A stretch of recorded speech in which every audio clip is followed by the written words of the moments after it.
Volám sa Linda Van Dalen, som umelkyňa a arteterapeutka. Umenie robím celý život a profesionálne sa venujem arteterapii od roku 2012.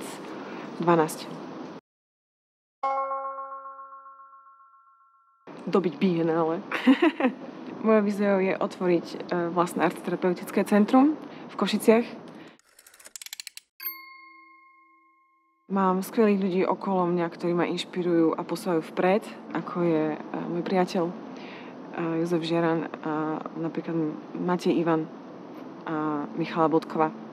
To je taká moja svätá trojica.